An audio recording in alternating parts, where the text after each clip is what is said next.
Sama-sama tayong magiging Saksi!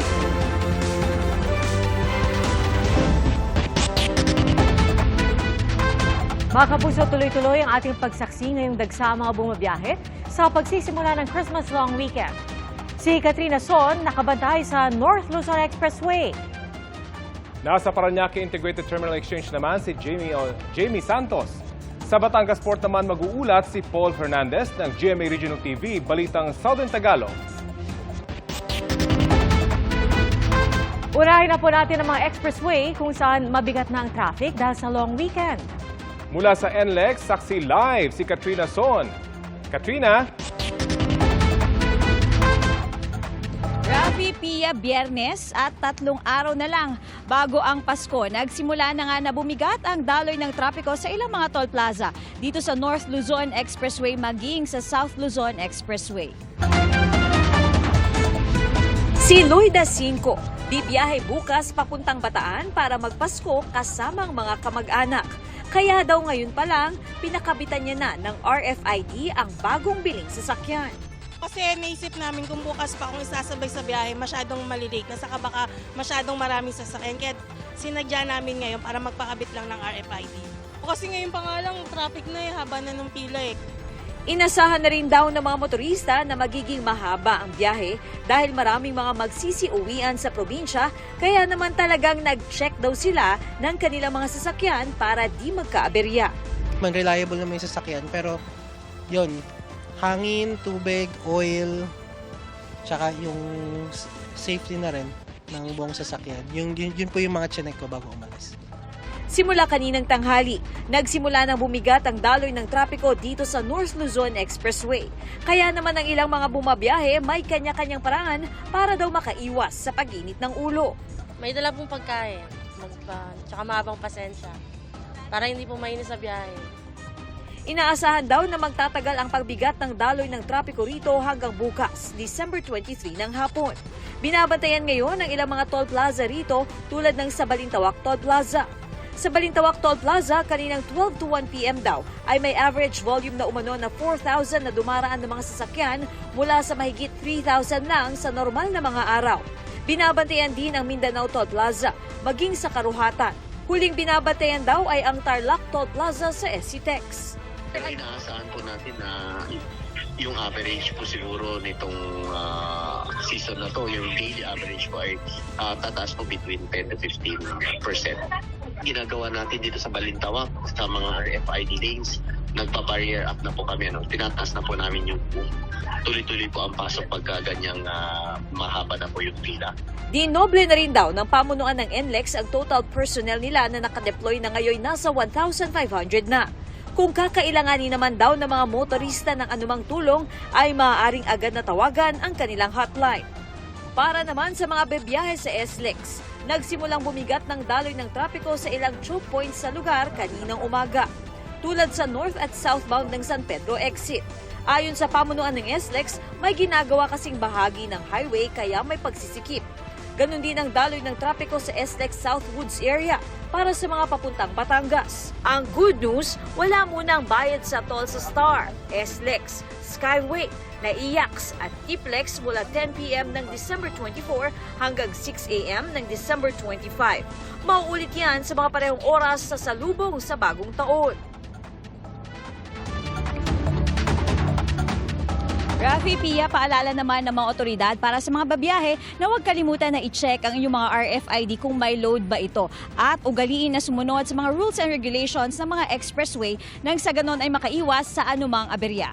At live mula dito sa North Luzon Expressway para sa GMA Integrated News, ako si Katrina Son, ang inyong saksi. Problemado ilang pasahero sa pier sa Maynila na hindi raw agad natanggap ang abisong napalitan ng schedule ng kanilang biyahe. Ang pamunuan naman ng pier sa Batangas nagbabala sa mga pasahero kontra sa mga fixer. Saksi live, si Paul Hernandez ng GMA Regional TV, Balitang Southern Tagalog. Paul? Alam mo, Pia, nagbabala na nga yung PPA Batangas sa mga pasahero na umiwas sa mga umano'y fixer para lamang mabilis na makapasok doon sa loob ng pantalan. Ang kadalasan daw na kinokontrata ng mga ito, pribadong sasakyan. Alas 5 pa lang ng madaling araw, nasa pier na si Day. Yan ay kahit alas 5 pa ng hapon ang biyahe niya pa Odjongan, Romblon. Before kasi talagang pag peak season, ang hirap nung biyahe. So sobrang siksikan. Ngayon, inagahan na kasi online na din yung pag-purchase ng ticket. First time namang magpapasko sa Pilipinas ng Amerikanong si Bill. Naghahanda na rin siya sa pagpapakasal sa Romblon sa fiancé na si Daisy sa Enero. People are friendly. They always smile. You know, I love smiling, you know, and I look at people and they smile and they see that I smile and they smile back.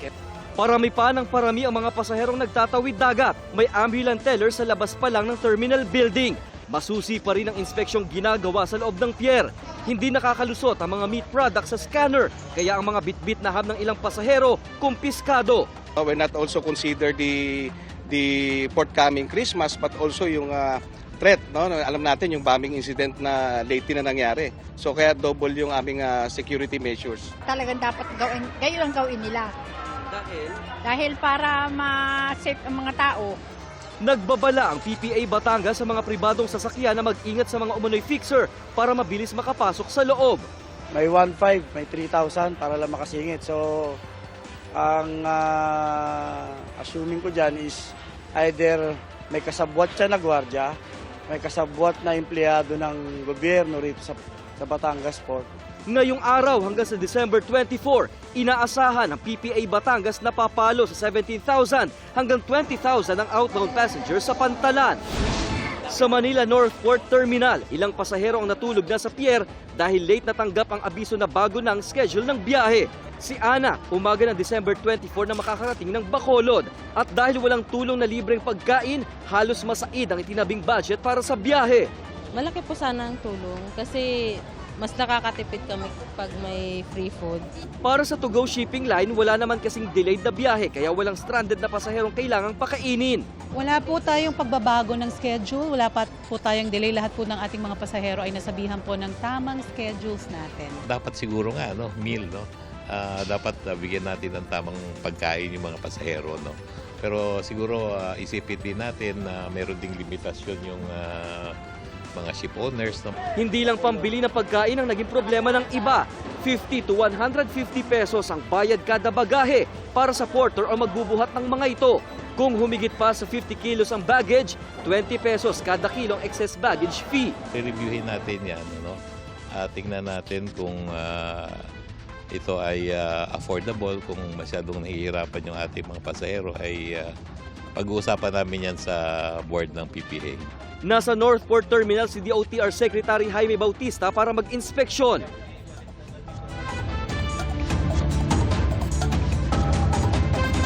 Kaya balik dito sa Batangas Port, epektibo na yung relaxation order. Pinayagan na actually ng Marina yung mga barko na hindi sundin yung karaniwang schedule ng pag-alis nila mula dito sa Batangas Port. Ang ibig sabihin niyan, oras na mapuno yung barko ng mga pasahero at mga sasakyan, otomatiko na yung paglarga nila. At live mula rito sa Batangas Port para sa GMA Integrated News, ako si Paul Hernandez, ang inyong saksi. Tuloy-tuloy ang biyahe sa isang bus terminal sa Pasay City sa gitna ng Christmas rush. Nagdagdag naman ang mga biyahe sa Parañaque Integrated Terminal Exchange. Saksi live si Jamie Santos. Jamie?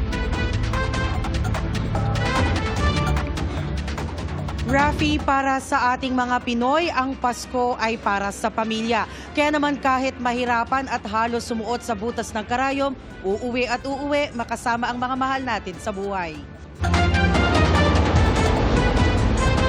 Bit-bit ang mga naglalakihang bagahe, may mga dala pang bulto-bultong box at may mga regalo pa. Ganyan ang karaniwang itsura ng mga pasaherong inabutan namin sa isang terminal ng bus sa Pasay. Karamihan, nagmamadaling makauwi sa kani-kanilang probinsya. Si Conrad, tangan-tangan pa sa pila ang mga regalong ipamimigay sa kanyang pamilya sa Lucena. Para sa pamilya po, para makasama. Kasi minsan lang din naman. Kasi parang mas masaya kung kasama mo sila sa probinsya. Unlike kung dito sa Manila, which is ikaw lang mag-isa, hindi mo siya ma-enjoy. Si Miguel, matagal na walay sa kanyang pamilya sa Mindoro. Sa Arayat, Pampanga kasi siya nag-aaral. Siyempre po para makasama po yung pamilya, lalo na po sa panahon po ng Pasko. Dahil po sa pag nag-aaral, hindi din po namin kasama, nami-miss din po. Pinaghandaan naman daw ng bus terminal na ito ang buhos ng mga paserong pauwi ng probinsya. Lahat nga raw ng kanilang bus nakadeploy na para tiyaking maseserbisyohan ng mga uuwi sa probinsya. Tuloy-tuloy din daw ang kanilang biyahe, 24/7. Pagka ganito kasing panahon ng Pasko, talagang dubli po talaga ang pasahero. Hindi lang dubli, more than that. Kasi talaga lahat may pera eh. Kaya gusto lahat magbiyahe. Inabutan namin ang pag-iinspeksyon ng mga tauhan ng SWAT EOD ng Pasay City Police. Tinignan ang ilang sulok ng terminal. Maging ang mga lalagyan ng bagahe ng pasahero sa bus, tiniyak na walang makakalusot na ipinagbabawal na mga gamit. Check po natin yung mga pinagbabawal na mga gamit tulad ng possible na mga paputok or ano pa po na sanhi ng pagsabog or ano man po sa mga bus. Sa PITX naman, nahirapan na ang ilang pasaherong pabikol at Sorsogon. Wala na kasing makuhang tiket. Nitong umaga, fully booked na rin ang mga biyaheng Cagayan de Oro at Davao City. Pero nagdagdag na raw ng biyahe. Nag-inspeksyon si Transportation Secretary Jaime Bautista sa terminal. Nagsagawa rin ng drug test para sa mga driver ng bus. Wala namang nagpositibo sa mga tinest.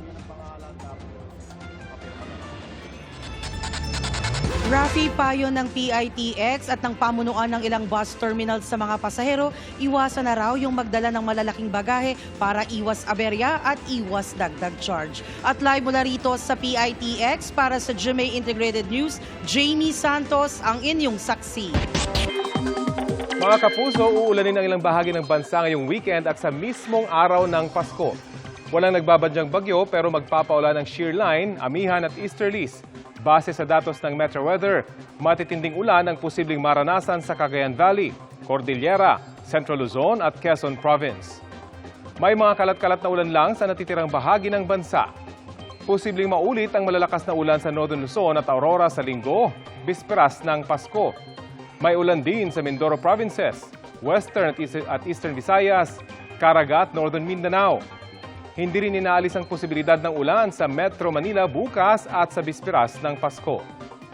Base naman sa Special Weather Outlook ng Pag-asa, magpapatuloy ang maulang panahon sa silangang bahagi ng Luzon sa December 25. May isolated light rains naman sa rest of Luzon. Sa Visayas at Mindanao, may chance rin ng localized thunderstorms. Samantala, isang astronomical event na tinatawag na winter solstice ang naganap ngayong araw kung saan nagkaroon ng shortest day at longest night of the year sa Northern Hemisphere.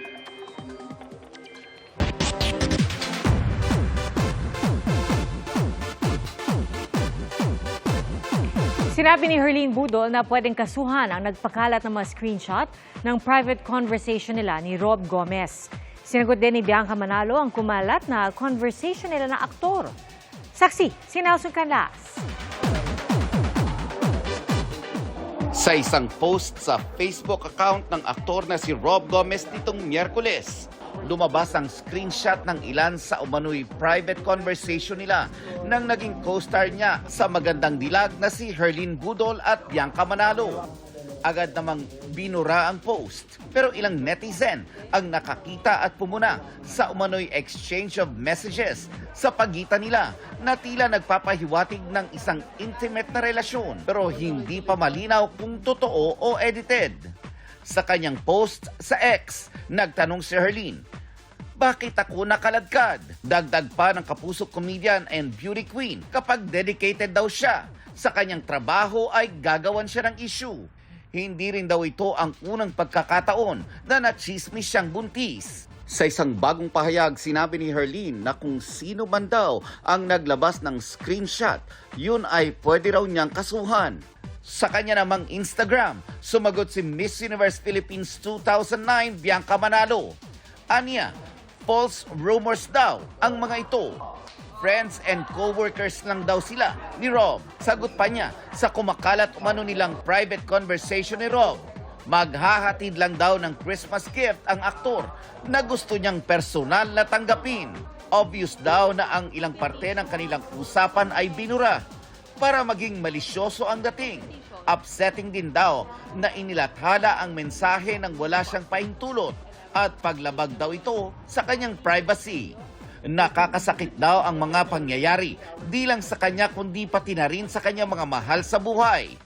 Sana daw ay matapos na ang kontrobersyang ito para ma-enjoy na niya ang bakasyon niya kasama ang kanyang pamilya.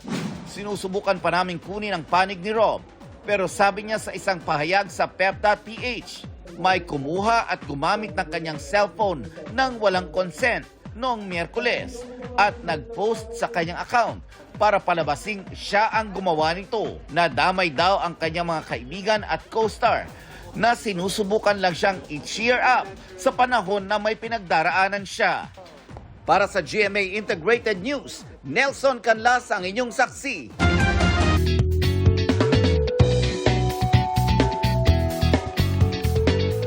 Pati mga elepante naki-ho-ho-ho. Namigay rin po sila ng regalo sa mga bata. 5 elepanteng nakabihis Santa Claus ang nagbigay saya sa mga estudyante sa Thailand. Ang isang elepante, 20 taon na raw itong ginagawa. May dance number pa ang mga elepante. At dahil naman sa napakalamig na panahon sa Belgium, inilipat ang isang ice skating rig sa loob ng hindi na ginagamit na simbahan. Makulay ang pailaw at may patugtog pang mga Christmas songs. Ayon sa ilang ice skater, mas nadama nila ang diwa ng Pasko, si Jesucristo at ang simbahan. Mga kapuso, salamat sa inyong pagsaksi. Ako po si PR Kanghel at 3 araw na lang, Pasko na! Sa ngalan ni Igan Arnold Clavio, ako po si Rafi Tima para sa mas malaking misyon at sa mas malawak na paglilingkod sa bayan. Mula sa GMA Integrated News, ang News Authority ng Filipino, sama-sama tayong magiging saksi!